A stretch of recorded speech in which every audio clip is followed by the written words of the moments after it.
Samantala, 2 araw na nga lang bago ang pagsalubong sa bagong taon ay naghahanda ng ilan sa ating mga kababayan para sa kanilang mga pailaw at paingay. Kaya naman dako tayo sa sikat na bilihan ng paputok sa Bukawi, Bulacan.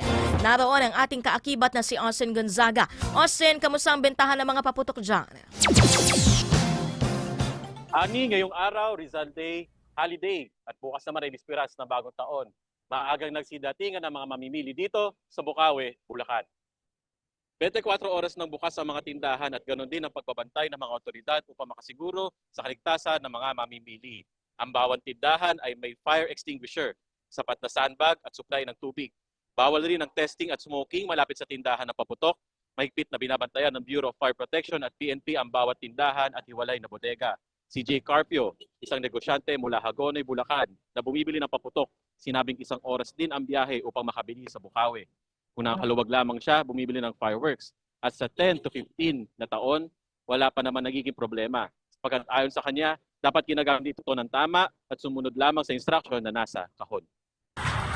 Mas masaya kung talagang meron pang product para sabihin, hindi naman traditional pero pag may budget, okay. At least masalubong yung bagong taon kahit konti fireworks. Kasi kung di proper way yung paggamit mo ng itong mga area, possible makasunog ka. So yun yung kahit safety siya, possible makasunog ka.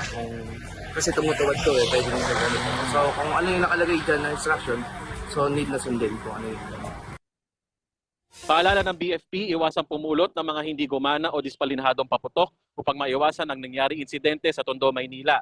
Bukod doon, ayon sa mga tindera ng paputok, ligtas na dalhin at iuwi ang kanilang mga produkto sa kanilang mga tahanan. At sa tuwag lamang mababasa. Mga kaakibat, may mga pinagbabawal din ng mga paputok tulad ng piccolo, plapla, 1-2C, kahit nga pop-pop, lubhang delikado sa mga sanggol o bata kung ito ay malunok.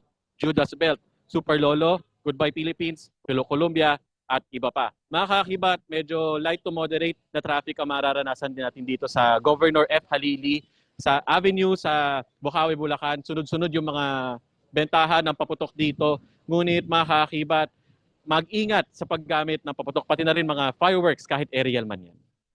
Maraming salamat ha, Austin Gonzaga. Thank you. Ingat.